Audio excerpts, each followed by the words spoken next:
हिकु तमामु नाज़ुक सुवालु आहे ऐं तमामु सुठो सुवालु कयो आहे तव्हां।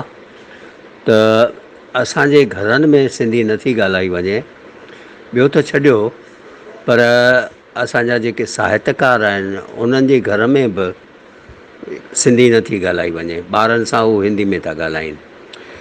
पर अफ़सोसी इहा ॻाल्हि आहे त जिन बानीकारनि खे असां सिंधी ॿोलीअ जे विकास लाइ इहो जवाबदारी सौंपियूं था, जीअं हाणे NCPSL आहे, उन्हनि जा मेंबर बि पाण में सिंधी नथा ॻाल्हाइनि ऐं उन्हनि जे घरनि में बि सिंधी कान्हे।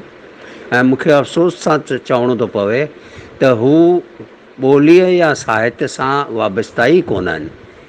हुन ठीकु आहे, पर पंहिंजी पॉलिटिक्स आहे हर कंहिंजी, पर जॾहिं उन्हनि खे हिकु जवाबदारी सौंपी थी वञे सिंधी ॿोली जे विकास लाइ, त उन्हनि जो फ़र्ज़ु बणिजे थो त सिंधी साहित्य, सिंधी ॿोली, कल्चर जे बारे में हू जानकारी हासिलु कनि ऐं साॻे वक़्तु उन जे वाधारे लाइ कुझु कनि।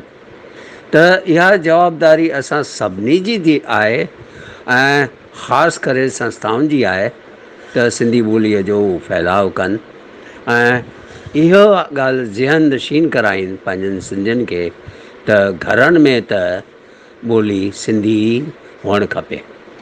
मूंखे अफ़सोस सां चवणो थो पए त सिंधी स्कूल बंदि थी विया आहिनि, के एकड़ ॿेकड़ चालू आहिनि ऐं उते शायदि किन में विषय तौर बि सिंधी हलंदो आहे, पर इहो सफिशेंट कोन्हे। मां इन जो इलाजु जेकॾहिं ॿोली खे सचुपचु बचाइणो आहे त एजुकेशन त ज़रूरी आहे, सिंधी ॿोलीअ में एजुकेशन ज़रूरी आहे।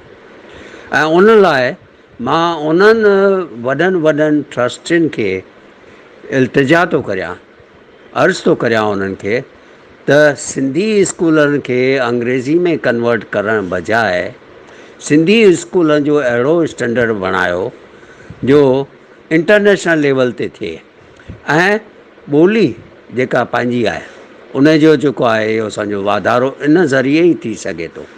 छाकाणि त जेकॾहिं एजुकेशन सिंधीअ में आहे त सिंधीअ जी वॉकेबुलरी ॿारनि जी रिच थींदी ऐं उहो हिकु तरीक़ो आहे सिंधी ॿोली खे बचाइण जो।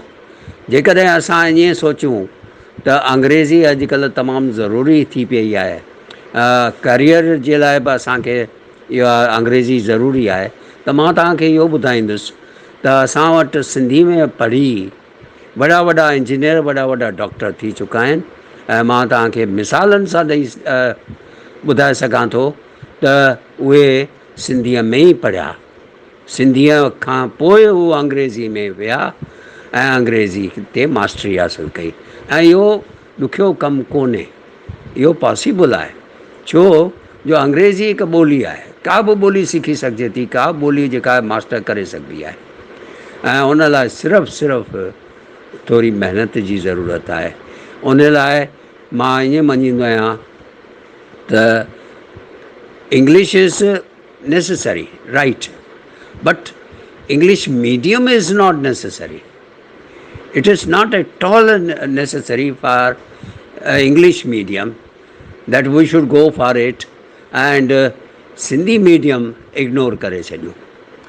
तमामु ग़लति ॻाल्हि आहे। यूनेस्को जो चवणु आहे त जेकॾहिं ॿार पंहिंजी मातृभाषा में शुरूआती तालीम वठे थो त साइंस ऐं अर्थमेटिक ऐं ॿिया जेके इन क़िस्म जा विषय आहिनि उन में उन्हनि जी मास्टरी जल्दी थी थिए। ऐं मां तव्हांखे ॿुधायां त जेके देश अॼु फ्रंट लाइन ते आहिनि उन्हनि जी ॿोली जेका आहे इंग्लिश कान्हे, उन्हनि जी उते जी लोकल ॿोली ई आहे।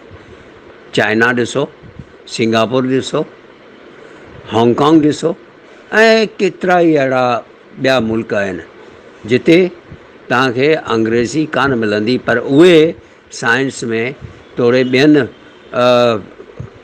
टेक्नोलॉजी में ऐं इन्वेंशन्स में काफ़ी अॻियां आहिनि। त मुंहिंजो चवणु आहे त सिंधी ॿोली खे जेकॾहिं बचाइणो आहे त सिंधी स्कूल तमामु ज़रूरी आहिनि, तमामु ज़रूरी आहिनि।